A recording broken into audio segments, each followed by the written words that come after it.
Bueno, buenas tardes a todos y todas. Bienvenidos. Hoy vamos a hacer el primer webinar de una serie de webinars que vamos a hacer para estimularlos, para mostrarles las posibilidades que se les abren en esta nueva era espacial y para mostrarles cómo pueden ser parte de esta nueva era espacial siendo parte de los desafíos de Open Space. Vamos a tener una charla súper interesante de Carlos Pastor, que tiene una larga trayectoria en todo el mundo del espacio, particularmente en la Agencia Espacial Europea, quien va a ser presentado por Agustín Mazzocato, que fue uno de los integrantes de uno de los equipos ganadores del primer desafío y que hoy es uno de los líderes de Open Space, ayudando en su desarrollo y quien aparte tuvo la iniciativa y la gentileza de presentarlo a Carlos, quien tiene la generosidad de compartir, va a tener la generosidad de compartir una cantidad de conocimientos con ustedes. Antes de entrar en el contenido de la charla de hoy, en este primer webinar, quería decirles que se animen a ser parte de estos desafíos, que la cosa es mucho menos intimidatoria de lo que parece, que todavía estamos a tiempo, que la mayor parte del desafío, del desarrollo, digamos, de los proyectos, por lo que vimos en el primer desafío, se da una vez que se identifican los finalistas y que esos finalistas son apoyados por mentores. Y nada, quería estimularlos entonces a que se esfuercen para llegar a esa fase, ¿sí? Y que presenten proyectos ahora a fines de diciembre y después los refuercen, porque nada, creo que hay una oportunidad súper interesante, estamos apuntando literalmente a la luna, estamos encontrando cada vez más apoyo de empresas espaciales y de distintos partners de innovación también, como vimos la semana pasada en el evento de Globant, y creo que hay una oportunidad muy interesante para descubrir nuevos horizontes y para ser parte de esta revolución con proyectos que realmente creo que pueden llegar mucho más lejos de lo que ustedes pueden imaginar que son capaces de hacer hoy. Con eso, sin más, me gustaría presentarles a Agustín, quien va a hacer la introducción específica de este evento digamos, les va a presentar a Carlos en mayores detalles. Bueno, gracias Ignacio. Bueno, como Ignacio comentó, yo soy Agustín Mazzocato, soy estudiante de Ingeniería Electromecánica en la Universidad Nacional de La Plata y soy parte de uno de los equipos ganadores del primer desafío propuesto por Open Space. Bueno, hoy estamos acá para escuchar a Carlos Pastor, dar un webinar muy interesante que va a ser aplicable a todos los desafíos a los que ustedes se anotaron.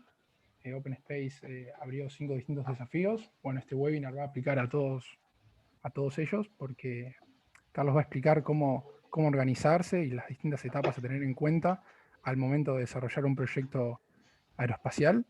Así que va a ser una charla muy interesante. Lo que les propongo es, a medida que a ustedes les vayan surgiendo dudas, que las vayan escribiendo en el chat, y cuando Carlos termine con la presentación, yo se las voy a ir leyendo, así él puede contestar una por una y despejamos todas las dudas que les vayan surgiendo. Bueno, sin extenderme más, voy a presentar a Carlos. Él es Carlos Ludovico Pastor, es ingeniero aeronáutico, recibido en la Universidad Nacional de La Plata, y tiene posgrado hecho en Roma, en la Universidad de La Sapienza, donde obtiene el título de ingeniero aeroespacial.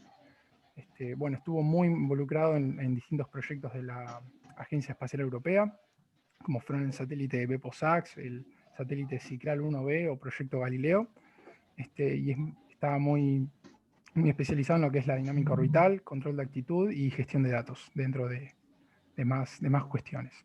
Bueno, sin extenderme más, él ahora les va a explicar bien en qué proyectos estuvo y después va a pasar a lo que son las etapas y fases de los distintos proyectos. Bueno, Carlos, te doy la palabra para que compartas pantalla y para que empieces. Bueno, muy bien. Bueno, tengo la pantalla yo entonces ahí. No, todavía no. No, la imagen, bueno. La imagen sí. Bien. Bueno, perfecto. Bueno, muy buenas tardes a todos y bienvenidos. Antes que nada quisiera agregar mi agradecimiento personal a todos ustedes por la participación a este encuentro. Bueno, como decía un poco Ignacio y Agustín, voy a contarles un poco mi historia laboral para que se pueda entender mejor la postura desde la cual vamos a afrontar después la parte central de el argumento principal de este encuentro. Bueno, como ellos les decían, bueno, me recibí de ingeniero aeronáutico en la Universidad Nacional de La Plata, y después me recibí de ingeniero aeroespacial en la Universidad de Roma. Bueno, con ellos realicé una tesis de tipo industrial, y gracias a eso me pude vincular ya cuando estaba haciendo la tesis con la industria europea.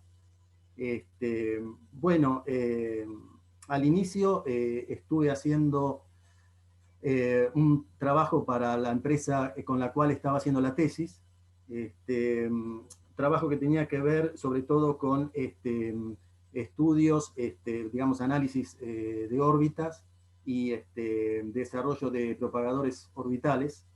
En esos primeros meses incluso llegué a hacer 2 instrumentos software, sea para hacer propagación de órbitas que para hacer distintos tipos de análisis.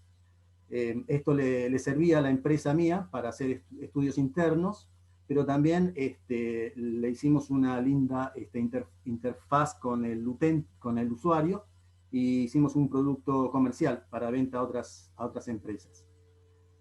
Bueno, después esta misma empresa me relacionó, digamos, con lo que en ese entonces era el proyecto más importante en Italia, en el campo aeroespacial, por supuesto, y uno de los más importantes en Europa, que era el proyecto de astronomía en rayos X llamado SAX. Bueno, se trataba de un satélite astronómico. Bueno, ahora les voy a mostrar algunas imágenes que pude rescatar. Bueno, este es el satélite. Todavía no se ve, Carlos. ¿No? No. Ah, bueno, a ver.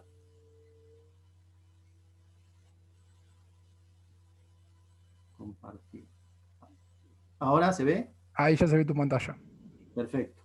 Perfecto, Bueno, ahí ya se ve la presentación. muy bien. Bueno, como les decía, esta es una de las pocas imágenes que hay de nuestro satélite, BepoSAX. Bueno, era un satélite ítalo-holandés que estaba dedicado digamos, al mapeo de toda la esfera celeste en la banda de frecuencia de los rayos X. Pero la misión principal de este satélite era detectar y analizar lo que se conocía como GRB o Gamma Ray Burst, que en castellano sería algo así como brotes de rayos gamma. Bueno, aquí, como les decía, tenemos el satélite, un satélite de unos 1.500 kilos, satélite grande, de los cuales casi 500 eran de instrumental científico. Bueno, esta es uno es el cohete Alpha Centauro, que fue el cohete que lanzó a BepoSAX al espacio. Por supuesto tenía que ser un cohete grande porque se trataba de un satélite de 1,5 toneladas, y que tenía que ser inyectado en una órbita de 600 kilómetros, que es una órbita baja, pero es una órbita importante. Bueno, acá tenemos otra imagen de un cohete similar, vamos a decir, al que lanzó a SAX. Bueno, yo me fui, digamos, fui entrando en el desarrollo del proyecto. Antes del lanzamiento, bueno, lo primero que hice fue un análisis de emisión, muy dedicado a la parte de la órbita, analizando los distintos escenarios. Por ejemplo, el caso típico, una mala inyección del satélite en órbita, que podía traer consecuencias operativas. Bueno, había que analizar todo eso, había que analizar la frecuencia y duración de los periodos de visibilidad para administrar, por ejemplo, la descarga de los datos de telemetría, toda una serie de informaciones que podían servir a varios grupos de desarrollo. Bueno, terminada esa parte, me dieron la escritura de procedimientos de vuelo y de emergencia para el sistema de control de actitud del satélite. Bueno, terminado de escribir los procedimientos, pasé a dar soporte al desarrollo del centro de control. Estábamos ya en las fases, yo entré, digamos, 6-7 meses antes del lanzamiento. Así que toda la última parte, preparación de pantalla de telemetría, generación de telemetría derivada y todo ese tipo de cosas. Y también, bueno, la creación de secuencias y ejecución de test para las últimas fases de la campaña antes del lanzamiento. Después, bueno, quedé también incorporado siempre en el ámbito del sistema de control de actitud para dar soporte a la primera fase después del lanzamiento, que es una fase conocida como commissioning en inglés, que es una fase de calibración del satélite. Esto se ejecuta bueno, en el caso de SACS, esta fase duró 3 meses, donde no se hace operaciones, pero se trabaja en conjunto los operativos, que éramos nosotros, con el constructor del satélite, para hacer toda una serie de calibraciones a bordo antes de empezar la vida operativa. Bueno, terminada esa fase, ya directamente quedé como asistente del responsable del sistema, quedé en el grupo de 4, que eran los que nos ocupábamos del sistema de actitud, y bueno, después mi jefe, que era responsable, después de más de un año, pasó a otros proyectos y prácticamente yo quedé como responsable de la parte de operaciones hasta, bueno, para toda la fase operativa y la fase conclusiva incluso de la misión. Bueno, le voy a mostrar otra diapositiva. Bueno, esta es una imagen de fantasía, por supuesto nadie jamás pudo fotografiar al satélite, pero esta es una imagen de fantasía de lo que puede haber sido SACS en órbita, apuntando al Sol con sus 6 paneles solares. Bueno, en SACS el sistema de control de actitud era muy importante porque SACS tenía que hacer un mapeo de toda la esfera celeste y tenía un instrumento de mucha precisión, pero de un ángulo de apertura muy estrecho. Entonces, digamos, este instrumento no tenía movimiento respecto a la estructura, sino que estaba fijo, estaba sólidamente unido a la estructura. O sea que para cambiar, pasar de apuntar a una galaxia a otro objeto celeste, había que rotar todo el satélite. Por lo tanto, el satélite rotaba permanentemente. Y el sistema era complejo porque tenía que engancharse en estrellas. Teníamos un programa que manejaba 3 catálogos estelares para ubicar estrellas que nos permitieran hacer el trabajo. Después el satélite estaba muy vinculado en las rotaciones, porque, por ejemplo, no podía rotar en visibilidad. Teníamos una visibilidad cada 96 minutos y el satélite tenía que estar quieto durante la visibilidad. También tenía, por ejemplo, el instrumento más sensible no podía quedar alineado con el Sol, tenía que tener un desalineamiento mínimo de 45 grados, porque si no el sensor se quemaba, porque era un instrumento muy sensible. Así que había toda una serie de estrategias, de secuencias de rotaciones para llegar a una determinada actitud y manejo de sensores. El jefe del centro de control decía que SACS era un sistema de actitud con paneles solares arriba. Y creo que tenía razón en eso. Bueno, yo quería a este punto contarles un poco lo que era la joya del proyecto, que era la detección y estudio de estos brotes de rayos gamma, que son un elemento muy interesante, creo yo, para todos aquellos que sean curiosos sobre cómo funciona el universo. Yo esta parte la voy a saltar porque no voy a llegar con los tiempos, me voy a quedar muy estrecho, y esto es una cuestión más que nada marginal. Yo lo que propongo es que si después terminamos y sobra un poco de tiempo, o si ustedes por ahí quieren escuchar unos 5 minutos más acerca de estos fenómenos, yo con mucho gusto les puedo resumir lo que es esto. Es una de las cosas más interesantes de la astronomía y nadie la cuenta.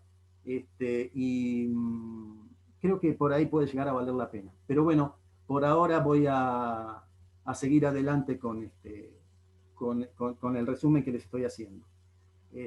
Bueno, una vez que se terminó la misión de SACS, a partir del 2003, participé en el desarrollo de un simulador Cosmos Skymet, que es una constelación de 4 satélites que está dedicada principalmente a observaciones de tipo militar.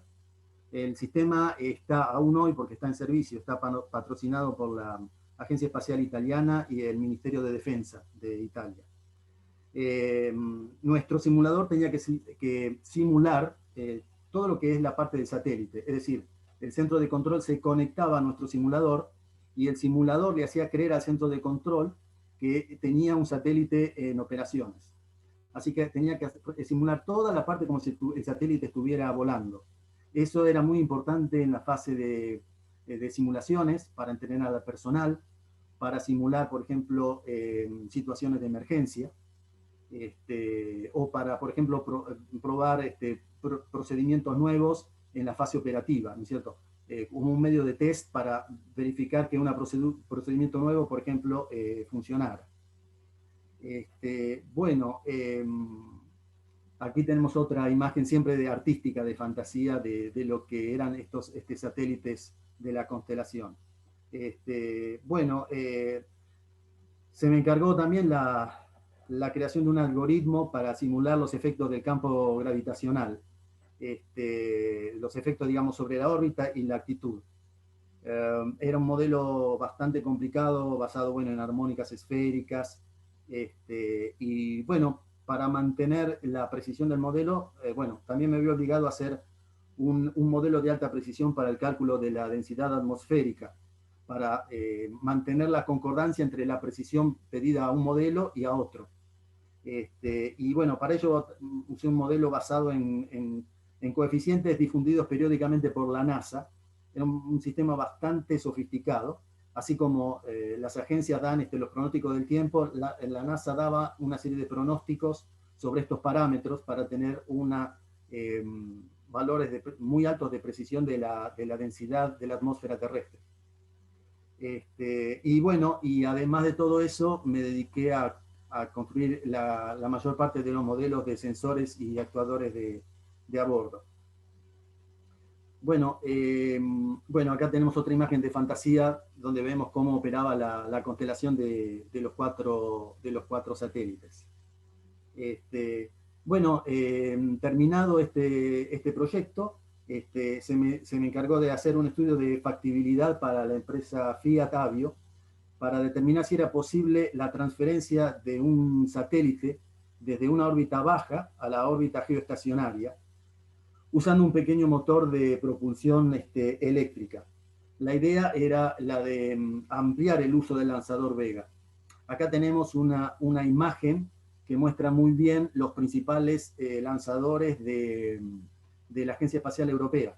Los más grandes que están a la derecha son los grandes cohetes de la serie Ariane. Y el chiquitito a la izquierda es el cohete Vega, que no tiene, ya sus dimensiones demuestran que no tiene la capacidad como para llegar a la órbita geoestacionaria de 36.000 kilómetros de altitud. Entonces la idea era justamente dejar el satélite en una órbita baja y después usar un motor a propulsión eléctrica para llevarlo a la órbita geoestacionaria. Bueno, para hacer el trabajo, bueno, tuve que desarrollar, además de todo, un controlador de actitud para alinear el eje de disparo a la trayectoria, para neutralizar las perturbaciones externas y el desalineamiento natural del eje de disparo. Y bueno, también dar un cierto soporte a la descarga del momento angular que se iba acumulando en el satélite. El estudio se basó en, bueno, acá tenemos imagen de lo que es el satélite Vega en la rampa de lanzamiento. Bueno, el estudio se basó en simulaciones de largo periodo, de varios meses incluso, y a lo largo de las cuales había que estudiar varias estrategias de disparo, y efectuar el análisis correspondiente para el cliente. Al final se compararon mis resultados con otro estudio análogo que había sido hecho internamente por Fiat Avio. La idea era ver si los modelos coincidían, es decir, si el trabajo que había hecho Fiat Avio era razonable. Entonces nos contrataron a nosotros para que hiciéramos el mismo estudio y comparar si los resultados eran consistentes, cosa que afortunadamente fue así. Bueno, los 2 años después, entre 2006 y 2007, participé por última vez al desarrollo de un simulador de satélite. En este caso fue el satélite SICRAL 1B, un satélite de grandes dimensiones para uso militar. Bueno, después del 2007, realicé digamos, mi primera actividad para la Agencia Espacial Europea. Bueno, acá tenemos otra imagen de Vega en un momento de un lanzamiento. Bueno, bueno, me tocó trabajar para ESA en el ámbito de un programa de observación de la Tierra para desarrollar el centro de procesamiento de datos de los satélites SWARM, que era una de las tantas misiones que el ESA desarrolló para hacer distintos estudios de los cambios climáticos, del ambiente, etc. Este que vemos en la pantalla es uno de esos satélites, el satélite Sentinel-3. Y esto que vemos acá son los satélites SWARM sobre los que yo trabajé. Estos satélites estaban dedicados a estudiar el campo magnético terrestre con gran precisión para mejorar los modelos de Tierra. Como ven, tienen una forma bastante extraña estos satélites, sobre todo por esta trompa que tiene acá. Yo digo que tenía forma de aspiradora. Y es curiosa la forma, pero el motivo, digamos, era que el sensor que medía el campo magnético terrestre estaba acá en la punta. El motivo por el cual estaba en esta posición era que la medición era tan precisa que el sensor que estaba aquí en la punta no podía ser contaminado con los campos magnéticos locales generados por los instrumentos de a bordo que estaban aquí, en esta parte. Entonces, por eso tuvieron que inventar este enorme brazo para aislarlo y poder tomar medidas más precisas. Bueno, después de eso, volví, bueno, a mi sede natural, y ahí, bueno, me dediqué a crear y testear módulos software y procedimientos automáticos para el lanzamiento del cohete Vega, del que hablamos después, del que habíamos hablado hace un rato. Bueno, había que crear una serie automática de procedimientos para el lanzamiento, es decir, que se lanzaban en cadena, y había que crear el software para que eso sucediera en forma automática. Y bueno, el trabajo al cual me incorporé con un grupo de trabajo era justamente para desarrollar esos procedimientos automáticos. Bueno, ya en el 2010 realicé mi segunda actividad para ESA en el ámbito del programa Copérnico, que está dedicado a la observación global del ambiente también. En este caso, bueno, se trató de hacer extracción de datos provenientes de varias misiones que ya habían concluido para la ingestión de los mismos en un gran database que había creado ESA para tener una uniformidad de datos de las varias misiones. Bueno, después en 2011, el exdirector operativo del satélite SAX, del cual les había hablado al inicio, me propuso de transferirme a Alemania para integrarme al team de aseguración del producto y calidad de parte del programa Galileo. Digamos, la parte del programa a cargo del desarrollo de los centros de control principales, uno en Alemania y el otro en Italia, y además de una serie de redes de estaciones secundarias. Galileo es el sistema de navegación y posicionamiento global europeo. Digamos que es la versión, el GPS europeo, para decirlo en pocas palabras. Y se basa en una red, una constelación de 30 satélites que aseguran una cobertura global del planeta las 24 horas del día. Se trataba de, digamos, 27 satélites distribuidos en 3 órbitas, que son las que se ven en la imagen, 9 satélites por órbita, más 3 satélites de reserva. Por si uno se rompía, podía entrar otro inmediatamente a cubrir la función.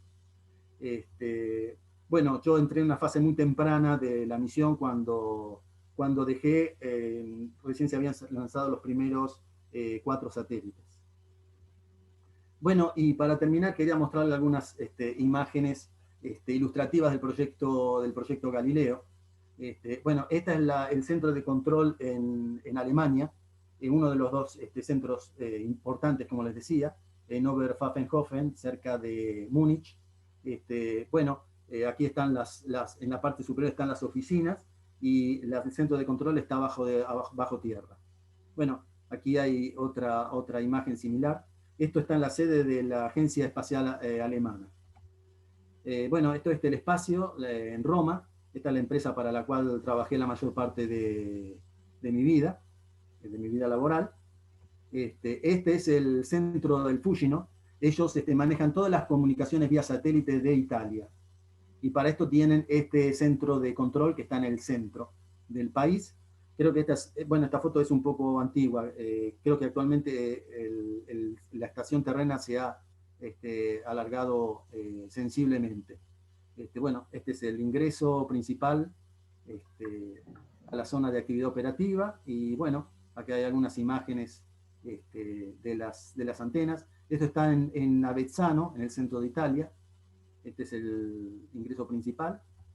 Y aquí, bueno, está el presidente de la Agencia Espacial Italiana y a la izquierda, 3 miembros de la Comunidad Europea. Este es un típico centro de control del ESA, con estas dos grandes pantallas en el fondo y esta distribución típica. Esto es siempre adentro de Fucino, que es la estación terrena en Italia de la cual les hablaba. Y este es el centro de control para una misión más de tipo local, más de tipo italiano. Bueno, esta es una imagen un poco romántica de lo que son las antenas en el Fucino. Las antenas más grandes tienen hasta 40 metros de diámetro. Son realmente mastodónticas.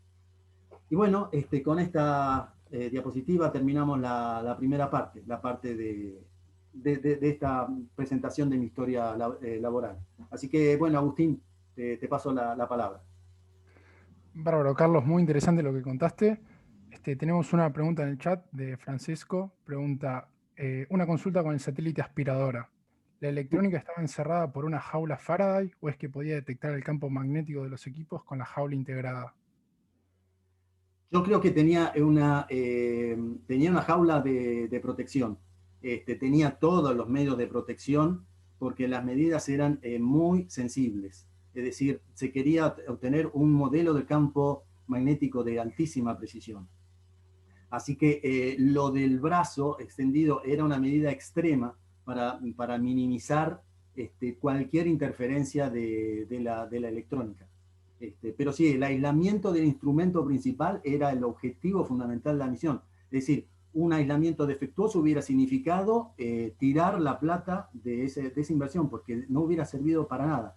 Ya había satélites, otras misiones que habían hecho esta medición del campo magnético. El nivel de esta misión era mucho más sofisticado y por eso el aislamiento de los sensores era fundamental. Perfecto, genial. Bien, otra consulta, ¿cuál fue el costo aproximado de esas misiones? Bueno, Aproximadamente. Sí, mira, yo la que me acuerdo bien, la que tengo conocimiento es la de SACS. SACS, si no me acuerdo mal, en forma global costó alrededor de 700 millones de dólares. Estamos hablando de los años 90. Así que yo pienso que a valor actual deberíamos estar hablando tal vez de 900 millones de dólares. Más o menos. Okay. Las otras misiones, la de ESA, bueno, no, porque eso la gente de ESA es muy reservada. Y no es que lo que tiene que ver con dinero y eso no se difunde tanto. Pero sí, SACS costó, hoy día creo que sí, alrededor de 900 millones de dólares, sí, fácilmente. Perfecto. Consulta de Julio, ¿cuál fue el desafío más grande de tu trayectoria y qué consejo le puedes dar a jóvenes interesados en el espacio? Bueno, el desafío más grande seguramente fue el SACS, el satélite astronómico. Físicamente, humanamente, fue muy tremendo porque estábamos bajo una presión muy grande. Como les contaba antes, el sistema de actitud era clave. porque el satélite rotaba todo el tiempo. Todo el mundo decía que nosotros teníamos el volante de la misión, y tuvimos muchas dificultades. En la fase operativa tuvimos que cambiar 2 veces el software del sistema de actitud, porque el sistema se basaba sobre giroscopios, pero eran giroscopios de la época, que eran giroscopios mecánicos, y eran frágiles. Y necesitábamos 3 giroscopios para operar, y teníamos 4. Pero uno ya había sido usado para todos los tests antes del lanzamiento, o sea que había sido encendido y apagado decenas de veces, y ya estaba deteriorado. Y efectivamente ese fue el problema. Se fueron rompiendo los giroscopios bastante temprano, así que hubo que hacer un cambio durante la fase operativa con el satélite volando de todo el software de vuelo para que operara con un solo giroscopio, cuando quedaban 2. Y después se rompieron esos 2 y hubo que hacer un segundo cambio de software y hacer que el satélite pudiera rotar sin giroscopios. Que eso fue un evento extraordinario, una cosa maravillosa que hizo el constructor. Pero se trabajaba 16 horas por día y siempre bajo muchísima tensión. Por ahí se trabajaba 12, 13 horas por día y a las 2 de la mañana me llamaban y tenía que levantarme y salir corriendo porque había un problema. Era muy, muy, muy, muy... Bueno, y como consejo, yo lo que decidí, yo quería trabajar en el campo aeroespacial e irme a Europa, y lo que decidí fue inscribirme a la universidad, porque yo consideraba que tenía que entrar en un continente distinto y tenía que empaparme de lo que era la actualidad, la forma de trabajar de ellos, y aparte me tenía que presentar con un título europeo. Me parecía justo y correcto incluso, porque yo tenía que por ahí competir en el trabajo con gente que se había formado en Italia. Entonces, me parecía muy justo y correcto, y además beneficioso estudiar en Italia. Por eso yo lo que aconsejo es hacer un curso en Italia, ir a estudiar la carrera, y la tesis industrial es muy importante, porque es la que te conecta al mundo del trabajo y hace que tu tesis se desarrolle sobre un argumento que interesa a la industria. Y eso te da una muy buena carta de presentación después para poder entrar en el mercado laboral. Eso yo lo ideé, lo hice y me funcionó perfecto, porque yo no había terminado la tesis y ya estaba trabajando. Si yo me hubiera encerrado con un profesor a hacer una tesis en la oficina del profesor, no me hubiera conocido nadie. Así que ese creo que es el mejor consejo que yo puedo dar. Perfecto, un consejo muy valioso, sin dudas. Otra consulta sobre el satélite aspiradora. ¿Cuáles eran los riesgos de agregar ese brazo al momento de evaluarlo? ¿De evaluar qué cosa? Al momento de evaluar el satélite, ¿qué riesgos implicaba ese brazo, digamos? No, Imagino, bueno, no, imagino que al momento del despegue y demás cuestiones. bueno, no, el brazo estaba completamente plegado. Incluso no se lanzó un satélite.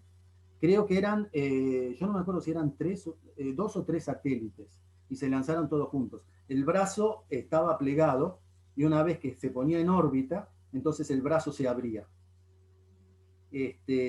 Los riesgos están siempre. Lo que te puede pasar es que el brazo no se abra, o se abra mal, o se abra a mitad, ¿no es cierto? Pero eso es un riesgo intrínseco de todas las misiones espaciales, sobre todo cuando vos tenés que desplegar superficies. Por ejemplo, SAX tuvo que evidentemente los paneles solares estaban plegados adentro del cohete. Entonces, cuando el satélite llega a la órbita, tienen que abrirse, se abren con un procedimiento automático, fuera de la visibilidad de la estación, y eso está fuera del control humano. Eso tiene que funcionar en órbita. Entonces siempre tenés alguna superficie que se despliega. Los satélites COSMOS tenían los radares de apertura sintética, que eran fundamentales para la misión, y también iban encerrados y después tenían que abrirse ya en órbita. El no abrirse o abrirse mal significaba perder la misión.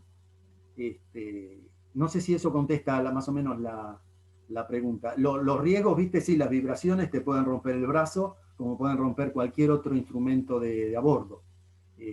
Así Claro, que, pero bueno. Sí. perfecto. Bien, otra pregunta de Jorge, una pregunta un poco personal. ¿Qué siente al momento de ver despegar su primer proyecto? Saber que el trabajo de equipo de usted se materializó y estaba en camino. Es una satisfacción enorme. Yo creo que es lo que te da fuerza para seguir adelante. Yo me acuerdo siempre hablando de SATS, cuando bueno, se lanzó, el satélite fue dejado, fue, digamos, abandonado por el cohete que lo había lanzado fuera de la visibilidad de la estación. Y el satélite tenía que encenderse, tenía que desplegar los paneles solares, tenía que activar el transmitidor, tenía que, el lanzador generalmente te deja el satélite rotando, porque lo empuja con una serie de resortes, y un pequeño desbalance en los resortes hace que el satélite empiece a rotar. Y lo que uno necesita es que el satélite se estabilice. Generalmente se hace en forma que el satélite quede apuntando hacia el sol, porque es una referencia muy buena. Todo eso sucede en automático y sin la visibilidad. Desde que el satélite se desprendió, a nosotros de Cabo Cañaveral nos avisaron que el satélite se había desprendido con éxito del cohete. Después, por media hora, no supimos absolutamente más nada y estábamos rezando para que el satélite hiciera todo lo que tenía que hacer. No sabíamos, justamente hablando de la pregunta anterior, no sabíamos si las vibraciones por él le habían causado algún daño, ¿no es cierto? En un momento estábamos todos con las 200 personas, estábamos mirando las pantallas y los que dábamos el ok de que las cosas andaban bien éramos justamente yo y mi jefe. Porque lo importante era estabilizar la actitud del satélite. Y estábamos esperando y estaban mandando señales desde la estación para tratar de establecer el contacto con el satélite. Y hacía un minuto que estaban mandando señales y no respondía. Y estaban las pantallas en blanco. Y en un momento las pantallas es como que explotan y se empiezan a llenar de datos. Eran los datos del satélite que estaban llegando. Y lo importante era lo que estábamos mirando mi jefe y yo, que era si el satélite se había estabilizado. Y lo que vimos fue el estado de la actitud que decía el satélite estable y apuntando al sol. Cuando vimos esos dos parámetros de telemetría, bueno, mi jefe lo leyó en voz alta, pegó un salto de 2 metros y todo fue una algarabía. Yo de ese momento no me lo olvido más. Gritamos por media hora todos, éramos centenares de personas que habíamos trabajado por mucho tiempo. Hay gente que hacía 10 años que trabajando en eso, esperando ese momento. Y cuando dijo, bueno, satélite en actitud, y estaba llegando la telemetría, y bueno, fue el momento más emocionante de mi vida. Sí, eso te paga todos los sacrificios que tenés que hacer para llegar a ese momento, ¿no? Bárbaro, Carlos. Muy bueno. Una pregunta de Joaquín. Con toda su trayectoria, ¿qué opina sobre CONADE? ¿Va por buen camino en comparación con las demás agencias o está muy atrasada? Bueno, mira, yo no te puedo contestar mucho de eso, porque he llegado al país no hace mucho y no estoy muy interiorizado del tema. Así que esta respuesta te la debo porque no estoy en condiciones de responder como corresponde. Así que, bueno, por esta pregunta yo pido disculpas. Ok, bárbaro. Pregunta de Francisco. Una pregunta sobre la alimentación del satélite. ¿Hay alguna manera de usar toda la radiación que hay en el espacio para poder usarla como fuente de energía? Y por el otro lado, hoy en día, ¿hay alguna preocupación con la basura espacial? Bueno, generalmente lo que se usa es la energía solar. La energía solar da toda la energía que necesitamos para operar misiones grandes y complicadas. La misma estación orbital se basa sobre la energía solar. Es la fuente más grande de energía.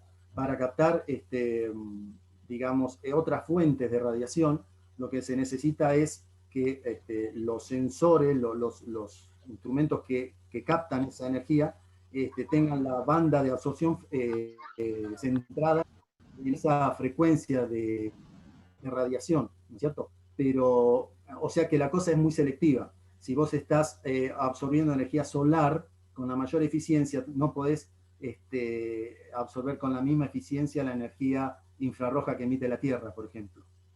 ¿No es cierto? Entonces es poco económico. Si yo tengo una fuente como el Sol, que me da muchísima más energía que todo el resto de las otras fuentes de energía, me concentro en capturar la energía del Sol. Es decir, Si necesito 2 metros cuadrados de panel solar para captar la energía solar, para captar la energía infrarroja de la Tierra necesitaría un panel de 47 metros, no sé, por decir una tontería. No vale la pena, ¿no es cierto? Entonces, diría que desde ese punto de vista, con la energía solar estamos muy bien. Perfecto. Bueno, te leo una pregunta más y después pasamos a la segunda parte y las preguntas que vayan quedando las leemos todas al final. Bueno, Lucas pregunta, ¿cómo hacen en el caso de los satélites aspiradora para mantener la temperatura óptima de trabajo de la electrónica, ya que el satélite no tiene la estructura clásica? bueno, estos satélites, el gran problema que tienen estos satélites es que están en parte oscurecidos por la Tierra, es decir, cuando están en eclipse, vamos a decir así, la temperatura puede llegar a, no sé, 20, 30, 40, 50, no, más, perdón, 50, 60 grados bajo cero. Y cuando quedan expuestos al sol, la temperatura puede subir a 20, 30 grados. Y es muy difícil que un instrumento pueda soportar una variación de temperatura tan amplia, ¿no es cierto? Entonces, bueno, hay varias estrategias para eso, muchísimas, y creo que todas colaboran. Por ejemplo, usar materiales aislantes es muy importante, eso es lo que se llama la protección pasiva. Después hay aparatos, los cooler, que se llaman, que son enfriadores, muy cerca del dispositivo, que actúan cuando el satélite está bajo el sol. Y otra alternativa, otra posibilidad que siempre se usa es la de tratar de esconder los sensores o los instrumentos a la energía solar, sobre todo los más sensibles, que generalmente son los sensores, ¿no es cierto?, que tienen que trabajar, relevar medidas, por ejemplo, del espacio, y necesitan trabajar a temperaturas muy frías. Los sensores estelares que usaba SACS tenían que trabajar a 21 grados bajo cero. Y tenía un cooler al lado, y eran instrumentos muy, muy delicados. Es decir, si la temperatura subía a 15 grados bajo cero, ya el sensor se perdía las estrellas y no se podía operar. Así que, bueno, son todas esas tácticas. Están los grupos que estudian el problema térmico, son grupos dedicados son subsistemas de los satélites, ¿no? La parte térmica, que se dedican a desarrollar todo este tipo de estrategias para alcanzar las especificaciones de funcionamiento. Ok, perfecto. Bueno, Carlos, si querés, podés continuar con la segunda parte y al final hacemos otra ronda de preguntas para cerrar. Bueno, muy bien. Espérate, yo acá veo la pantalla todo negro. Espérate. Deberías salir y abrir la nueva diapositiva. A ver, sí, espérate. Bueno, muy bien. Entonces cierro esta y vamos a abrir esta. ¿Se ven, cierto? Sí, perfecto. Bueno. Bárbaro. Bueno, muy bien. Bueno, el nombre que le he dado a esta presentación es bueno, un modelo de desarrollo. Hablamos de un modelo genérico, de un proyecto de complejidad medio-alta. Lo que voy a contar ahora es lo que yo he visto en todos mis años de actividad, en los varios proyectos en los que he trabajado. Le digo de complejidad medio-alta porque, bueno, es un sistema, el que les voy a contar, complejo, que no tendría sentido si estamos hablando de un proyecto donde trabajan 4 o 5 personas, obviamente. Pero yo diría que para grupos de más de 15 personas, yo creo que puede llegar a ser útil. Así que bueno, para explicarles el resumen que quiero hacerles, dividí lo que sería el proyecto en 3 fases sucesivas. La fase preliminar, una fase preparatoria y finalmente la fase ejecutiva del proyecto. Bueno, vamos a empezar con la fase preliminar. Yo voy a empezar desde el momento en el cual uno dice, bueno, quiero desarrollar un proyecto, pero todavía no sé bien qué. ¿Qué me invento para desarrollar? O sea, esa primera idea que uno trata de hacerse cuando sale a dar una vuelta y dice, bueno, ¿en qué tengo ganas de ponerme a trabajar? Hasta el momento en que uno concluye con el proyecto. Bueno, acá les escribí una serie de pasos lógicos para iniciar. Bueno, el primero es un proceso, yo lo llamo de concientización.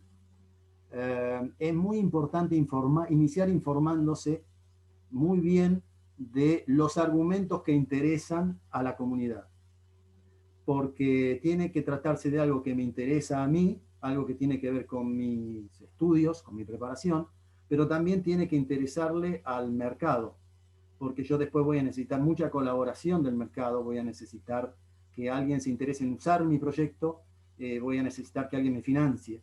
Entonces, tengo que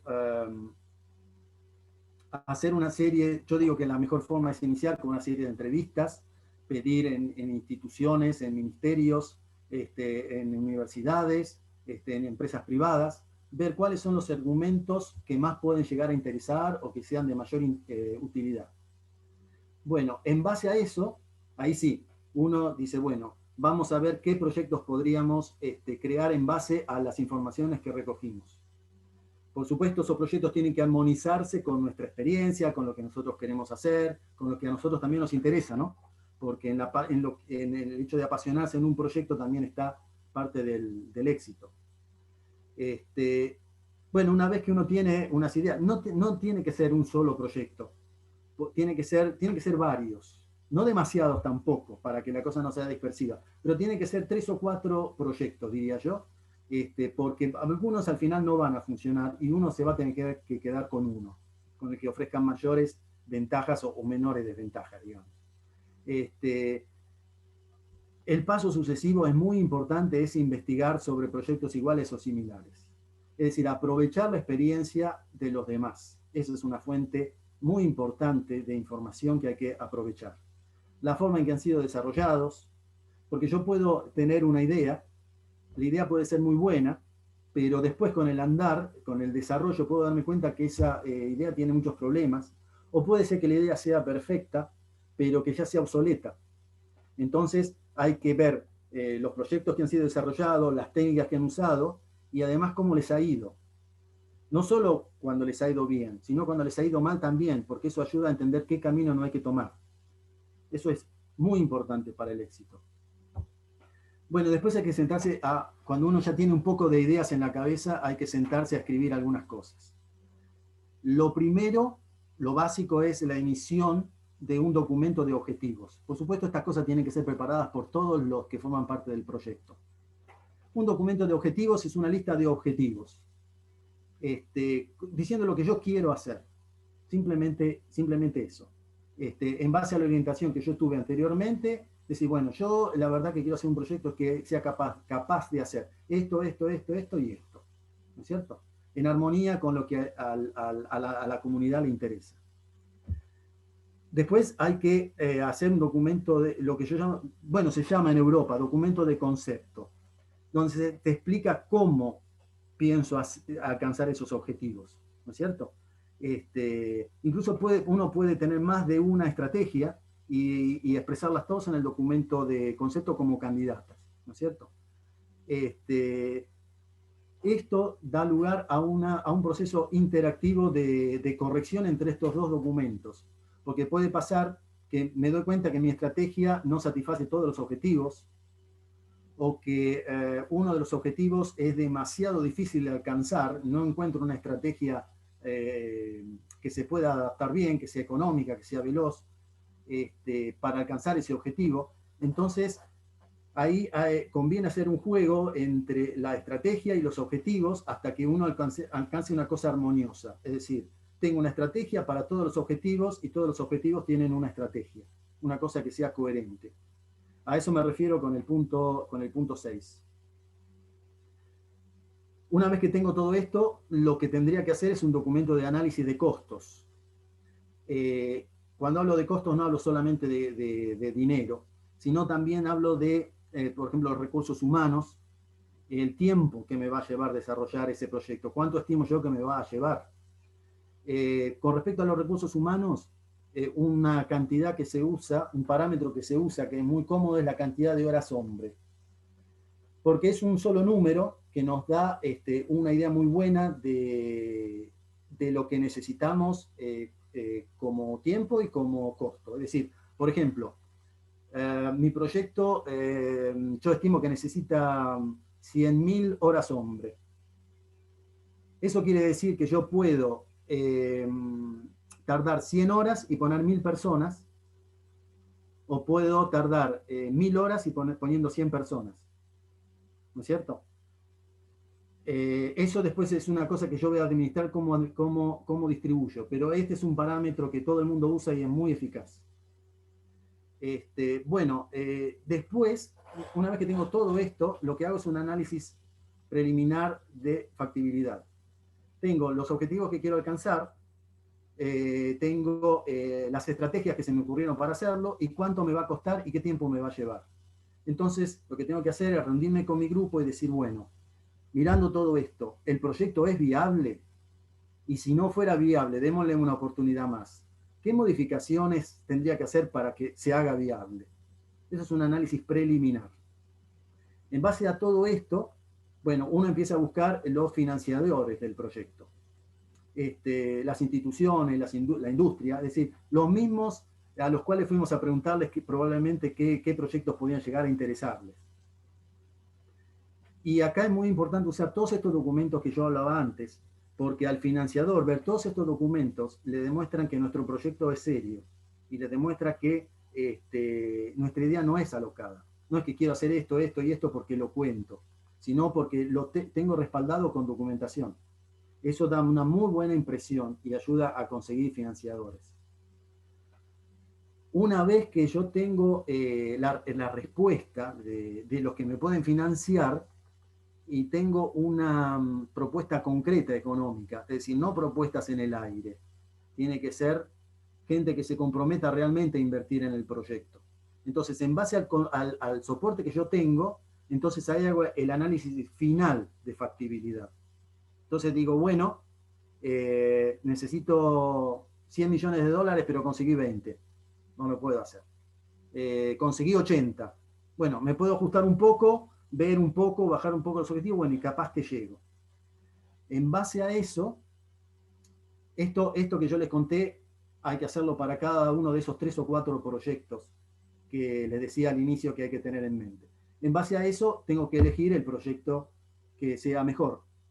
Y los parámetros para elegirlo es el eco de la comunidad, eso es muy importante, y el entusiasmo del propio grupo, y las propuestas concretas que yo pueda haber obtenido para todo lo que va a rodear el proyecto, es decir, el soporte logístico, el dinero, e incluso el asesoramiento que yo puedo tener de los expertos para que me ayuden a desarrollarlo. Bueno, conseguido todo eso, bueno, yo tengo el punto de partida listo para mi proyecto. Queda una pregunta fundamental. Generalmente yo no puedo hacer todo, ¿no es cierto? Si yo quiero mandar un rover a la Luna, yo no puedo construirme el cohete, construirme el satélite, construirme el rover, construirme las antenas de comunicación, o sea, hacerme la estación terrena, no puedo hacer todo. Si el proyecto es complicado, sobre todo. Entonces, lo que hay que decidir también, esta es la última parte, es qué cosas me conviene desarrollar yo y qué cosas tengo que forzosamente delegar a terceros. Gente que lo sabe hacer, que tiene la infraestructura, ¿no es cierto? Con eso yo me voy a ahorrar tiempo y me voy a ahorrar dinero, seguramente, y me voy a asegurar que en un tiempo lógico yo tenga lo que necesito. A veces es la única forma de desarrollar un proyecto. Así que esta es la última pregunta. Decir, bueno, esto lo voy a hacer yo y esto voy a ver si contrato a alguien para que me lo haga. Bueno, tenemos todo para la fase preparatoria. Ya estamos con el shuttle en la rampa de lanzamiento.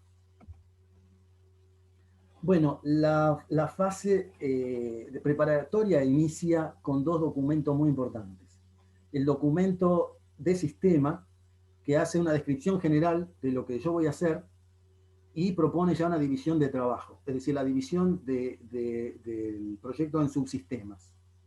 Para cada subsistema tengo que definirlo bien, definir sus límites, definir lo que tiene que hacer. Es decir, como está escrito acá, las finalidades, las actividades que tiene que hacer, las prestaciones que tiene que alcanzar, las limitaciones que va a tener, eso es muy importante para el diseño, y las relaciones que va a tener que tener con los otros subsistemas. Eso es básico, porque no van a ser subsistemas independientes, porque si no serían N proyectos independientes, y eso ese no es el caso. Este documento de sistema es más profundo que el documento de concepto, del que hablamos al inicio, en el que decía que uno escribía cómo quería hacer las cosas. Eso era una idea general. Esto es una cosa ya más de detalle. El otro documento que es muy importante es el documento de requisitos. Se trata, como está escrito acá, de una especificación precisa en forma de lista de lo que el sistema debe hacer. Muchas veces estos requisitos son concordados con la empresa que sé que va a ser, o la institución que va a ser mi cliente. Porque entonces yo así alcanzo plena armonía entre lo que yo voy a hacer y lo que el cliente pretende.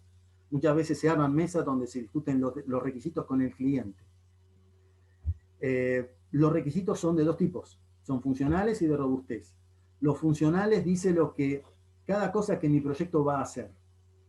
Y lo de robustez dice dentro de qué límites mi sistema va a poder hacer lo que tiene que hacer.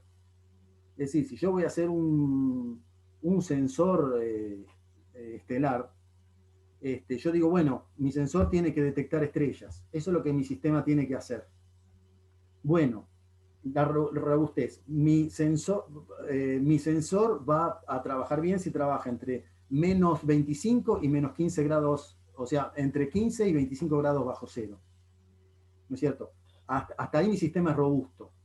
Si mi sistema trabaja 10 grados bajo cero, ya no va a funcionar. Esto es muy importante, sobre todo en la fase legal, cuando después uno vende el producto y el producto no funciona por algún motivo.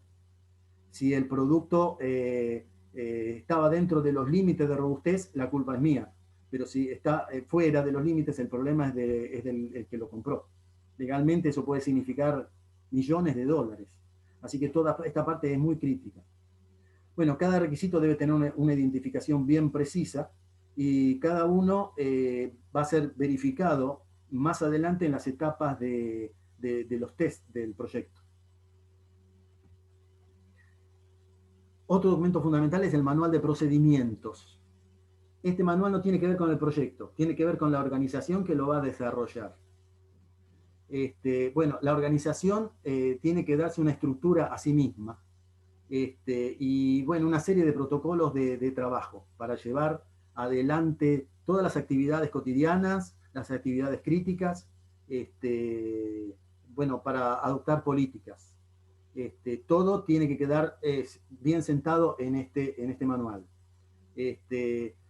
Bueno, en el documento, por ejemplo, hay que indicar la estructura jerárquica de la organización, con la descripción de los roles.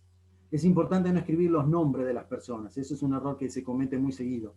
El documento de procedimientos tiene que ser independiente de las personas. Por ejemplo, hay que definir la organización administrativa, financiera, la parte de la seguridad personal, del personal, ante un problema de incendio, ante un problema de cualquier cosa. ¿Cómo se va a organizar la documentación? Tiene que quedar bien fijado, eso es muy importante. La protección de datos sensibles. Y algunas cosas que pueden parecer banales, pero que en el momento de trabajar son muy importantes. Por ejemplo, yo puse acá este ejemplo del tratamiento económico del personal que va en misión. Puede ser que uno se pague todo y después presente las facturas. Otras empresas dicen, no, yo te doy una cierta cantidad de dinero y vos arreglate. Hay soluciones mixtas. Bueno, eso tiene que estar bien documentado y hacia el funcionamiento armónico de toda la organización. Porque entonces las cosas dejan de ser arbitrarias. Están escritas y resueltas en un manual. Bueno, llegado a este punto, hay que crear los grupos de trabajo. Inicialmente se pone 1 o 2 personas por subsistema que tengan algún conocimiento del argumento y no se ponen más personas para no crear caos. Es muy importante la elección de las personas porque hay que garantizarse un ambiente estimulante de trabajo. Las personas tienen que tener buena predisposición con las demás, lo que yo llamo predisposición al trabajo en team, en grupo. Estar interesados realmente en el trabajo y estar dispuestos a dedicar el esfuerzo. Gente bien predispuesta a comunicarse con los demás, a hacer un sacrificio conjunto, a no ser egoísta. Armar un buen grupo es muy importante para el éxito de un proyecto. Bueno, estos documentos son muy importantes. Hay que hacer un diseño de detalle. Ahora ya estamos hablando de a nivel de subsistema. Cada grupo de trabajo tiene que generar un diseño que inicialmente es de alto nivel. Son estas dos personas que toman a su cargo inicialmente el subsistema. Cada uno tiene que hacer contribuciones a este documento de detalle, es decir, contribuciones que después forman el documento.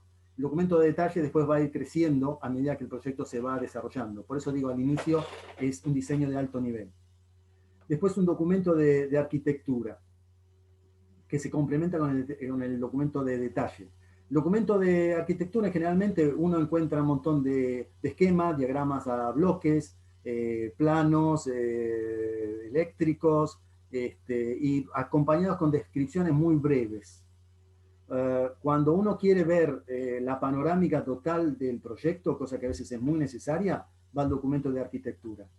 Cuando quiere ver algún detalle de algún planito, en algún diagrama de bloques que puso para ver cómo lo van a hacer, entonces va al documento de detalle. Es decir, el documento de arquitectura permite ver el bosque y el documento de detalle permite ir a ver el árbol dentro de ese bosque. Así que los dos documentos trabajan en armonía. Otro documento muy importante es el de interfaz. En este caso hay que organizar reuniones entre pares de grupos. Y entre ellos tienen que definir los datos que uno le tiene que pasar al otro. Bueno, cada pareja de grupos tiene que definir las interfaces, es decir, los datos que A le tiene que pasar a B, los datos que B le tiene que pasar a A, la frecuencia de intercambio, el formato de los datos, todo ese tipo de cosas tiene que quedar definido y con eso se arma el documento de interfase. Una vez que tenemos toda esta estructura básica, entonces se pueden ampliar los grupos de trabajo. Bueno, el objetivo es del que hablábamos al inicio. Ahora se trata de compatibilizar el número de horas hombre del que hablábamos. Entonces hay que ver cuántas personas necesitamos para alcanzar ese objetivo. Entonces, cada team va a quedar comandado por las personas que hicieron el diseño de alto nivel, ¿no es cierto? Y se van a incorporar personas para poder desarrollar, para poder satisfacer esa condición de horas hombre, ¿no es cierto? Una cosa importante es que no hay que incorporar todas las personas al inicio. Algunas personas van a servir para una etapa sucesiva. Algunos se incorporan al inicio y después, una vez que terminaron una cierta actividad, pasan a otro grupo, a hacer otro tipo de trabajo. Eso hace muy eficiente el uso de recursos humanos y permite ahorrar costos. Hay que hacer una cosa inteligente desde ese punto de vista. Otro aspecto importante es la campaña de test. Hay que planificar los test para ver si el sistema realmente, digamos, certificar que el sistema cumple con todos los requisitos que fueron establecidos al inicio. Cada grupo arma sus tests y todos esos tests van a un documento general de test. Desde el punto de vista conceptual tenemos en un proyecto 4 tipos de test. El más bajo es el test de unidad, que se hace a nivel de subsistema, es interno. Simplemente se verifica que el subsistema cumple con las funcionalidades. Es el subsistema aislado del mundo. Tiene que hacer ciertas cosas, yo tengo que testearlo y ver que realmente las hace. Un software tiene que calcularme el coseno de un ángulo. Bueno, le doy el ángulo y veo si realmente me da el coseno y si el coseno tiene el valor justo. Es una cosa que hacemos dentro del subsistema. Un nivel superior es el test de interfaz. Entonces, ahí ya se ponen en relación subsistemas distintos. Esto es muy, muy útil, porque elimina, como está escrito acá, las inconsistencias, las interpretaciones erróneas. Bueno, nos reunimos, yo pensé que querías que te pasara este dato, pero te pasé este otro. ah, no, mira, yo me equivoqué el formato, te puse un float y tenía que ser un integer. Bueno, todo ese tipo de cosas se aclaran con el test de interfaz. Después el test de sistema, que ya es un nivel superior, ya se hacen cuando el sistema está integrado, incluso cuando está parcialmente ensamblado. Y bueno, el cometido, ¿se acuerdan cuando hablábamos del documento de requisitos y decíamos que en una fase más avanzada tenían que ser verificados uno por uno con los tests? Bueno, los test de sistema sirven a esto. Yo tengo que tomar el documento de requisitos y tengo que ver que esa lista está toda verificada por los tests. Cada requisito tiene un test de sistema que demuestra que ese requisito ha sido satisfecho. Y por otro lado, aparte, un poco aparte, los test de aceptación, que están ligados a los objetos que yo encargo a terceros. ¿Se acuerdan que hablábamos de lo que yo voy a hacer yo y lo que yo voy a encargar a terceros?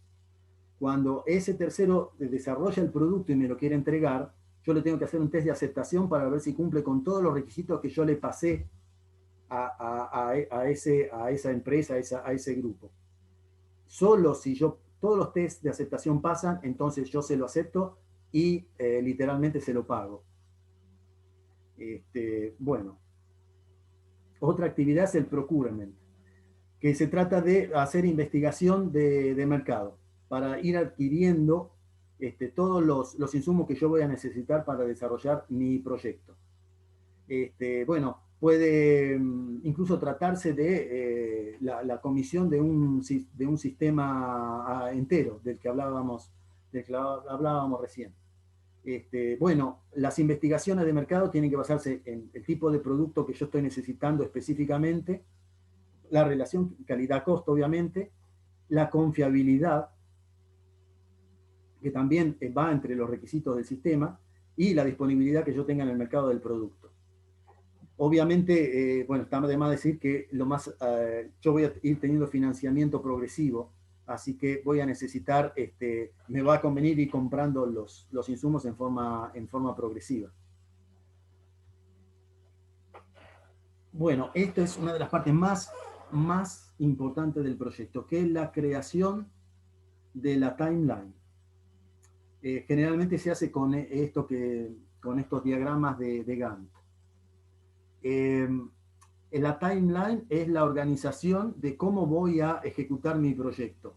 Es decir, como se ve acá, uno divide la actividad en varias tareas y arma un programa de desarrollo que tiene que ir avanzando en simultáneo para ir desarrollando todo en el menor tiempo posible. ¿No es cierto? Acá se ve, por ejemplo, en la fecha de hoy, como está escrito, bueno, la parte verde es la parte que ha avanzado, la parte que me falta y otras partes que aún no han iniciado. Bueno, este es un diagrama de Gantt simple que puse acá para entender el concepto. Este, en cambio, es un diagrama de Gantt o una timeline más realística, es lo que uno más se encuentra en un proyecto. Como ven, acá aparece un vínculo muy importante. Por ejemplo, no sé si alcanzan a ver acá, pero acá yo tengo, por ejemplo, una tarea y acá tengo una flechita que baja hasta esta otra tarea. Esto significa que esta tarea no puede iniciar hasta que no termine esta. Es decir, esta tarea está vinculada a esta. Esto es muy importante porque si yo tengo retraso en esta tarea, yo estoy retrasando las tareas que siguen. Entonces, en la fase preparatoria es muy importante diseñar esto en forma inteligente. Va a ser muy importante para mí en la fase sucesiva. Llegados a este punto, yo tengo que consolidar el proyecto. Hasta acá yo he podido un poco jugar con las estrategias, puedo darme cuenta que una idea que tenía inicialmente en realidad no funciona tanto y puedo cambiar. Bueno, esos cambios tienen que contar con la comprensión de los demás grupos. Pero llega un momento que el proyecto hay que consolidarlo. Cuando yo llego a la fase de consolidación, la línea de desarrollo queda definitivamente establecida. Y no deberían cambiar más, porque eso perjudicaría mucho a todo el resto. Si yo tengo que hacer un cambio importante después de la consolidación de proyecto, eso es una cosa grave. y que en general está muy mal vista. Generalmente hay una fecha límite donde uno dice, bueno, a partir de acá el proyecto queda consolidado. Esa fecha se programa desde el inicio, cuando inicia la fase preparatoria. Otra cosa muy importante es la constitución del grupo de aseguración del producto. Generalmente se conoce como PA. Yo tuve que ser de PA en el proyecto Galileo. Los objetivos de la PA. El PA es un poco el vigilante, el guardián del proyecto. Bueno, uno es velar por el cumplimiento en tiempo y forma. Para decirlo en forma breve, tengo que respetar el diagrama de Gantt que vimos recién. Tengo que hacer todo lo posible para que ese diagrama se mantenga. Por un lado. Y por otro lado, respetar el manual de procedimientos. Es decir, que todo lo que hagamos se haga de acuerdo a lo que la organización ha predispuesto. Las tareas de la PA. La PA es un grupo transversal a todos los demás subsistemas. No pertenece a ningún subsistema en particular. Monitorear el avance de los trabajos. Impulsar y contribuir a la resolución de los problemas. Es decir, seguir los problemas y asegurarse de que la gente que trabaja tenga todos los instrumentos, de que todo lo que necesita se les sea entregado en tiempo, de seguirlo a ver qué dificultades tiene, incluso hasta hacer un poco de presión para que no se retrase. Asegurar la producción de documentos, ese es otro aspecto importante. Es un poco el escribano de las campañas de test, es el que tiene que decir, certifico que el test está aprobado, que el test funcionó. Y otra cosa muy importante es mantener informadas a las autoridades sobre el estado general. Si un subsistema tiene problemas, yo como PA tengo que saberlo, y si el problema es grave, tengo que ir al dirigente y decirle, mira, estamos teniendo este problema grave. El dirigente tiene que saberlo porque después por ahí tiene que tomar decisiones muy importantes en mérito a eso. Y la PA es la conexión entre el desarrollador y la dirigencia. Bueno, terminamos con la fase preparatoria y ahora vamos a la fase ejecutiva. Carlos. Sí. Tengo una interrupción. A los chicos una aclaración que lo más importante en cuanto a los desafíos de OpenSpace radica en lo que es la fase preliminar, para que lo tengan en cuenta. Y bueno, nada, que sigas, Carlos. Si lo podemos cerrar para dentro de 6:30 mejor, así los chicos después tienen tiempo de hacer preguntas y respuestas y no nos excedemos tanto del tiempo. Pero me parecía que la aclaración era importante para que los chicos tuvieran en cuenta que la fase preliminar es la que predomina en los desafíos de OpenSpace. Perfecto. Por lo menos en estas etapas iniciales, digamos. No, bueno, pido disculpas porque me doy cuenta que me ha alargado demasiado. No, está perfecto. Yo para dar tiempo a que los chicos puedan preguntar y así no nos extendemos demasiado, digamos. Perfecto. Y ninguno se tenga que ir por temas de personales o lo que fuera. Obviamente. Bien. Bueno, muy bien. Fase ejecutiva, ejecución del diagrama de Gantt. Si tengo que definirlo prácticamente, es esto. Es seguir el programa que nos hemos fijado a través del diagrama. Desarrollar según lo planificado. Hay varios aspectos en la fase ejecutiva que les quería comentar. Las reuniones de avance que hay que hacer periódicamente, el sistema de anomalías que tiene que tener el sistema, las revisiones de desarrollo, que son reuniones especiales que se hacen, la gestión de la documentación, el control de configuración, muy importante, el control de calidad, eso es opcional, pero es muy importante, y las campañas de test. Las reuniones de avance se hacen periódicamente, típicamente una vez por semana. Tiene que participar el coordinador general, tiene que haber una autoridad importante, la PA, que como decía es el guardián del proyecto, tiene que seguir las reuniones de avance, y los representantes de todos los grupos de tareas. La reunión parte con un resumen, esto a veces no se hace, pero yo creo que conviene, en resumen de cada responsable del estado del desarrollo de la propia actividad, sobre todo respecto a la reunión anterior, tomando como referencia el diagrama. Después se pasa a la fase de la discusión de anomalías nuevas que se han encontrado durante el desarrollo, la asignación del personal que tiene que resolver el tema, el test de verificación que se va a usar para demostrar que el problema fue resuelto y la fijación de la fecha en que tiene que ser resuelto el problema. Después se pasa al monitoreo de las anomalías que ya habían sido discutidas en reuniones precedentes y eventualmente declarar el cierre de la anomalía. Bueno, la preparación de la agenda y la escritura del reporte de esa reunión queda a cargo de la PA y tiene que contar siempre con la firma de todos los presentes, que quiere decir que aprueban todo lo que se decidió en esa reunión. Sobre la base de todo esto es muy importante el sistema de anomalías. El sistema es un database que administra la PA y allí tienen que entrar todas las anomalías del sistema.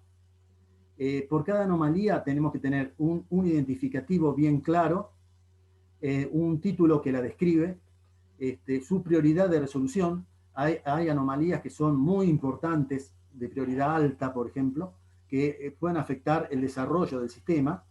Y hay, del otro lado, anomalías bajas. Por ejemplo, escribí un dato con una falta de ortografía, no sé, que hay que corregir, pero no comprometen al proyecto en sí.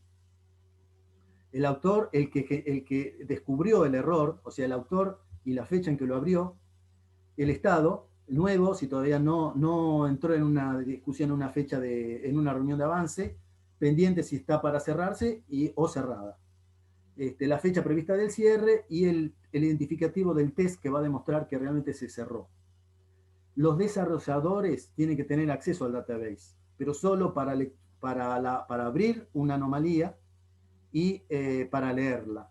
Es decir, un desarrollador no puede entrar al database y cerrar una anomalía. Eso lo puede hacer solo el PA, después de una reunión de avance donde se certifica que la anomalía ha sido formalmente cerrada. Las anomalías pueden ser abiertas en cualquier momento. Bueno, el PA tiene que estar atrás de la resolución de cada anomalía y velar por el cumplimiento de la fecha de cierre.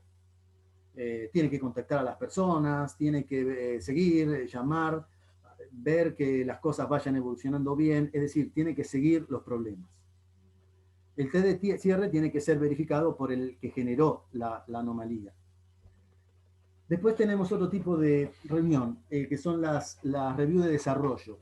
Son reuniones generales que se convocan ocasionalmente, generalmente las pide la dirigencia. Bueno, los objetivos son los que aparecen en la diapositiva. Puede ser una evaluación general de cómo está yendo el proyecto, debatir temas que son de interés de la dirigencia, que han ido surgiendo a medida que se han desarrollado los trabajos. Puede ser para hacer alguna observación general o comunicar decisiones de alto impacto sobre el proyecto. A veces las reviews de desarrollo son la sede indicada para este tipo de comunicaciones. Y bueno, es aconsejable que el coordinador se entreviste previamente con los responsables de cada grupo para ver si hay alguna cosa importante que impacta el desarrollo que es bueno meter en la review. Es un repaso general. Los equipos desarrolladores tienen que generar el manual del usuario. Bueno, ahí no me voy a extender mucho porque creo que es bastante claro. La gestión de la documentación es muy importante y se basan sobre una serie de templates, que son formatos generales que se dan para los documentos, que puede ser más de uno incluso. En estos templates, bueno, las cosas que son fundamentales son el título, una sigla identificativa, que tiene que ser unívoca, versión y subversión, la fecha de aprobación, un área que tiene que tener el documento para describir los cambios entre versiones, los cambios que se hacen entre una versión y la sucesiva. Tienen que estar definidas con números de páginas bien especificadas. La lista de distribución, las personas que están directamente interesadas en ese documento, un espacio para las autorizaciones. Como mínimo tiene que estar el autor, el responsable del subsistema, la PA tiene que estar siempre, el control de calidad tiene que estar siempre y la autoridad máxima, que es la que lo aprueba. Y más allá de eso, el cuerpo del documento. Bueno, la firma del responsable del control de calidad significa que el documento cumple con los requerimientos que la misma organización se ha dado. Después de eso, el documento tiene que ser entregado a un personaje importante de la organización, que es el documentalista. que tiene que incorporar el documento al sistema. Para esto existe un sistema de ingestión de documentos, donde el documento va depositado y tiene un alto nivel de protección. Después hay un database que complementa este sistema de ingestión, donde se ponen todas las generalidades de ese documento y permiten de identificarlo, de saber de qué cosa se trata, dónde está, quién lo desarrolló, todo lo que llama el metadata del documento. Tiene que tener, además, por último, una lista actualizada de las últimas versiones que tiene que distribuir a todo el mundo. Es decir, si hay una versión 3.3 de un documento, todo el mundo lo tiene que saber, porque por ahí hay alguno que está trabajando con la versión 3.2 y está cometiendo errores porque no está trabajando con las últimas actualizaciones. El documentalista, por ejemplo, además, cuando llega un documento oficial, tiene que encargarse de que le llegue a las personas interesadas. Por eso se pone la lista de distribución en el documento, porque eso le dice al documentalista a quién se lo tiene que dar. Bueno, asimismo tiene que ocuparse de distribuir, a veces hay que distribuir los documentos a otras organizaciones, como puede ser el cliente. Bueno, el documentalista tiene esa misión. O también recibir documentos de un proveedor y distribuirlos internamente. La gestión de la documentación es un tema delicado. Otro aspecto, el control de configuración. Bueno, acá hay un esquema lógico de lo que sucede. Yo tengo un objeto y tiene una versión. Hago un cambio en ese objeto. Como estoy en control de configuración, ya tengo que darle una versión nueva. Una vez que hice eso, lo tengo que meter en control de configuración. Una vez que hice eso, tengo que retirar y aislar la versión precedente. Tiene que salir de circulación. Nadie más la tiene que ver, ni tocar, ni usar, para evitar confusiones. Y una vez que hice esto, tengo que difundir, a todos tienen que saber que hay una nueva versión de ese objeto. Ese es el ciclo. En la nueva versión deben indicarse los cambios. Si yo tengo un documento e hice 2 correcciones y el documento tiene 400 páginas, tengo que indicar dónde están los cambios, porque la persona no puede leerse las 400 páginas para ver dónde están las modificaciones.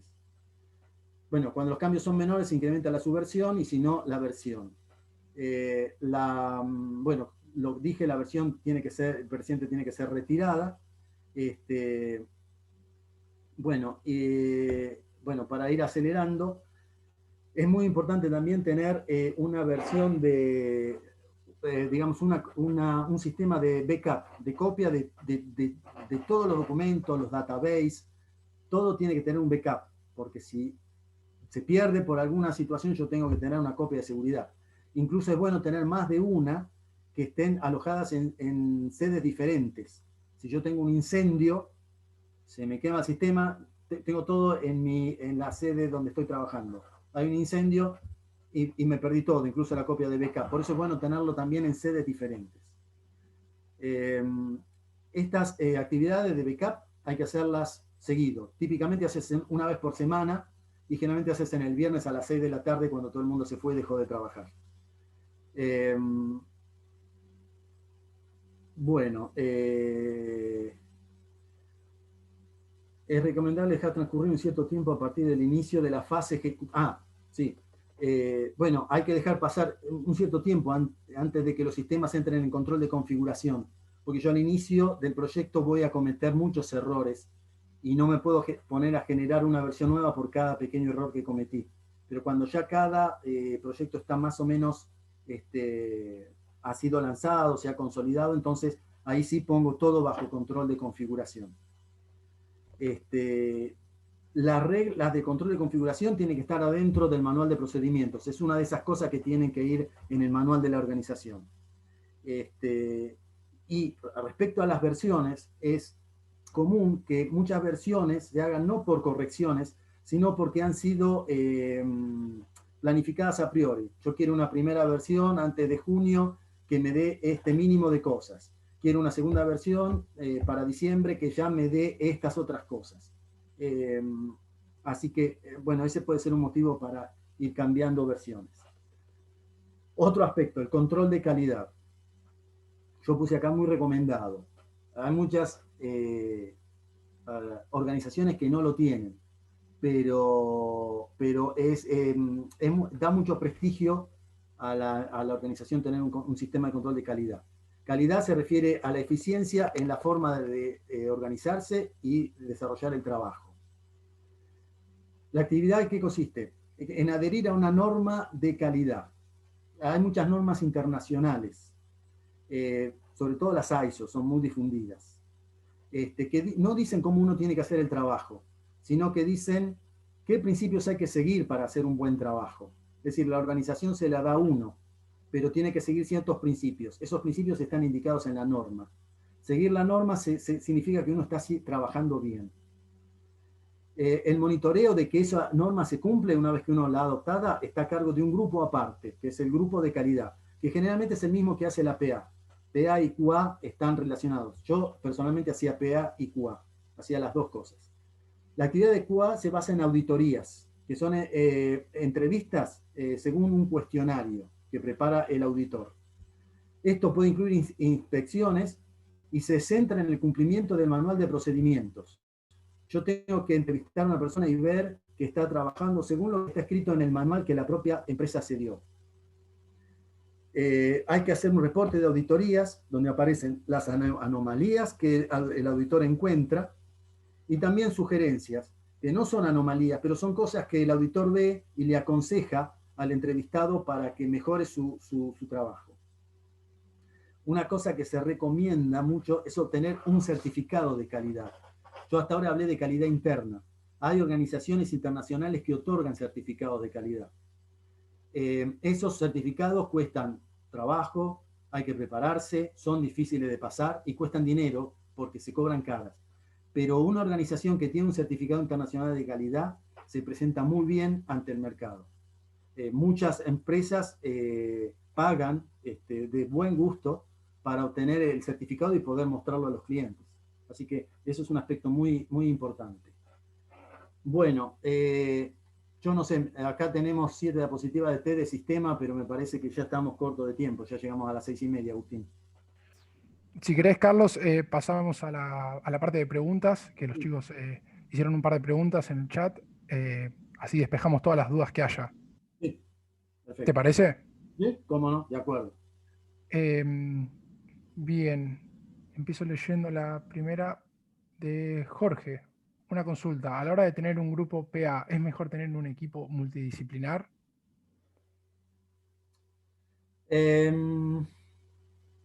Mirá, el PA, la persona que trabaja en la PA tiene que saber un poco de todo, pero no demasiado. No está mucho en el detalle, está en un alto nivel. Por supuesto, no puede ser especialista de cada cosa en la empresa, pero tiene que entender más o menos de qué se está hablando. Si se hace una reunión de avance y se discute un problema, el PA incluso es el tipo que va a escribir el reporte de esa reunión. Entonces tiene que entender a grandes líneas de qué se está hablando. Para hacer eso, la persona tiene que tener una cierta experiencia en esa actividad. Por ejemplo, la gente que hace PA en el campo de industria aeroespacial es una persona que tiene 15 años de experiencia y ha pasado un poco por varios sectores. Entonces sí, tiene una experiencia, pero no tiene que tener una experiencia alta focalizada en un punto en particular. Tiene que estar un poco empapado de todos los temas. Ese es el PA ideal. Creo que eso contesta más o menos la pregunta. Bien, una pregunta, voy con la siguiente. Una pregunta de Guillermo. Si en el tiempo de la fase preparatoria se llega a la consolidación del proyecto y eso tomó bastante tiempo, ¿podría pasar que se modifique porque en el tiempo de la fase preliminar aparece una tecnología mejor y se decide incluirla? Bueno, digamos, el tiempo de consolidación queda prefijado desde el inicio, como les decía, y no tiene que ser, no se tiene que extender demasiado en el tiempo. Puede llevar, depende del proyecto claramente, pero puede llevar 3, 4 meses. No hablamos de 2 años en la cual surge la posibilidad de que haya nuevas tecnologías, ¿no es cierto? Si en ese corto periodo surge una tecnología, bueno, habrá que revisar el proyecto. Son esos imprevistos que se resuelven caso por caso. Por ahí surge realmente algo revolucionario y bueno, hay que parar las máquinas y reconsiderar todo. Eso puede pasar. Pero no es que uno dice, bueno, vamos a consolidar el proyecto dentro de 2 años. No, uno empieza a trabajar, dice, bueno, empezamos en marzo y decimos, bueno, para julio probemos, hagamos, pero ya de julio en adelante nos ponemos, consolidamos el proyecto, o septiembre, nos ponemos, consolidamos el proyecto, nos aclaramos la idea y de ahí en adelante partimos para adelante. Es decir, un proyecto te lleva 2 años, vos no podés poner 1 año y medio para consolidarlo. Seguramente van a ser 3, 4 meses, ponele, no más que eso. Perfecto.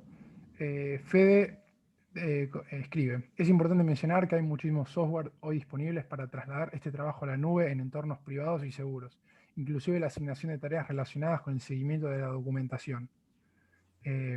No sé si quieres acotar algo respecto a eso, es una reflexión que hace... No, Fede. me parece perfecta. Hay que aprovechar todos los instrumentos que da la tecnología.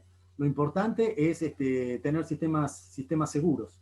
Sistemas seguros en el sentido de que uno no pierda la información y en el sentido de que nadie robe la información. Pero después, todas las opciones son buenas. Sí, cómo no, absolutamente. Perfecto. Bien, no sé si hay alguna otra duda. Voy a compartir un link para que todos los participantes puedan completar, si quieren. Es una encuesta acerca de cómo vivieron la experiencia esta del primer webinar, qué les pareció, y para que nos den un feedback para cualquier cosa que podamos modificar para futuros webinars. Ahí lo acabo de mandar, creo que todos lo pueden ver ya. Lucas comenta, muy buena charla y explicación, Carlos. Quería hacer una pregunta sobre la competencia. En nuestro grupo estamos buscando otros participantes. ¿Cómo hacemos para encontrar otros participantes? Desconozco si OpenSpace tiene alguna forma de encontrarse con otros participantes. Creo que esta pregunta la puede responder Ignacio. Sí, perfecto.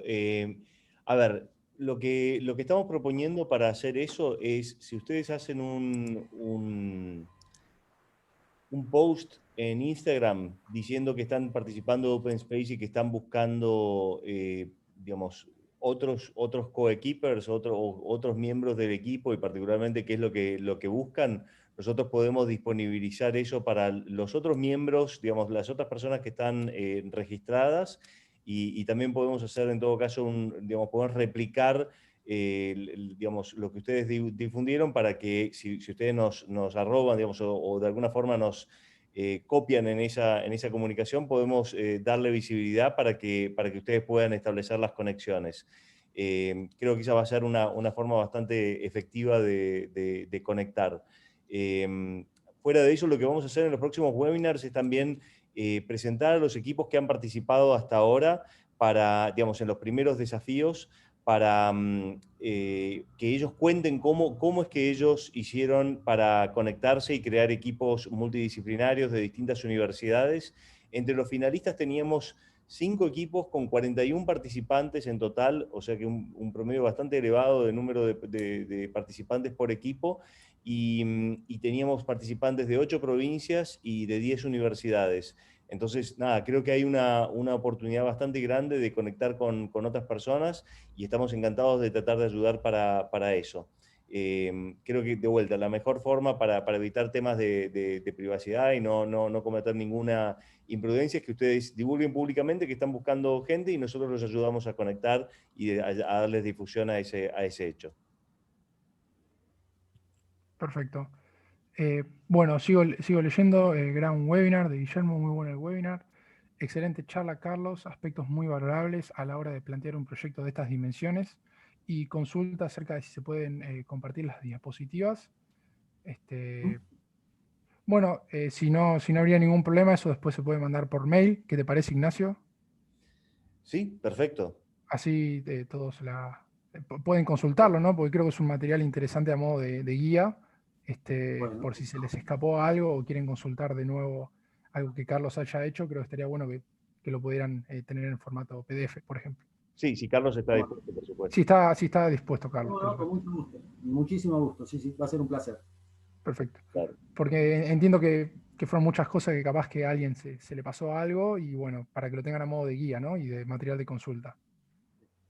Joaquín pregunta, me quedó una duda de la charla anterior. ¿Cómo funciona un cooler en el espacio si no hay aire? Había leído que usaban disipadores para esa función. La verdad no sé decir, no conozco el diseño en particular de ese componente. sé que estaba el cooler, estaba, bueno, era un dispositivo más que teníamos que tener bajo control, pero cómo fue implementado técnicamente, eso no, la verdad, no te sé responder, eso no lo sé. Ok. Bueno, Lucas comenta, perfecto, muchas gracias. Creo que no me faltó leer nada. No sé si hay alguna duda extra que alguien quiera preguntar ahora. Eh,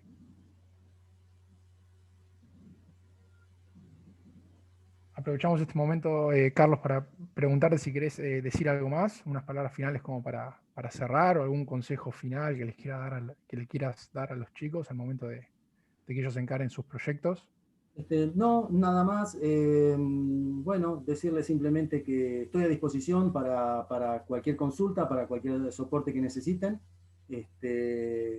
Completamente a disposición. Agradezco muchísimo los mensajes que me han hecho llegar. Agradezco muchísimo. Y bueno, nada más. Les mando un abrazo a todos y agradezco muchísimo por la participación a este encuentro. Muchísimas Perfecto. gracias, Carlos. Bueno, no sé si Agustín querés cerrar y después algunos comentarios. Dale, bueno, quería, no, digamos, agradecerte, Carlos, por la buena predisposición y la buena onda de dar esta charla a todos los chicos. Creo que en general fue muy productivo. Eh, Creo que se llevaron una idea muy interesante de cómo encarar estos proyectos. Y bueno, nada, agradecerte de nuevo y te paso la palabra, Ignacio, por si querés decir unas palabras de cierre.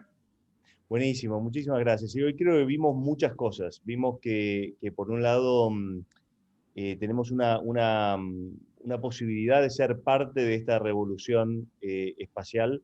Si, digamos, así como Carlos pudo ser parte, creo que todos ustedes también pueden ser parte. Creo que vimos lo fascinante que puede ser unirse a esta industria. Pero también creo que un punto importante es, vimos que históricamente esta industria, digamos, ha tomado, digamos, demandado proyectos de cientos de millones de dólares que demandaban muchos años para ser desarrollados. Y tal vez una cosa que es más fascinante todavía para ustedes es que tenemos la oportunidad de ser parte de esta revolución con muchas más gratificaciones y menos esfuerzos, en ciertos sentidos, porque a medida que caiga el costo de ir al espacio y a medida que caiga el costo de los payloads digamos, se introducen técnicas ágiles, es posible hacer todos estos proyectos de una forma mucho más ágil y con mayor tolerancia al error dentro de cada proyecto individual.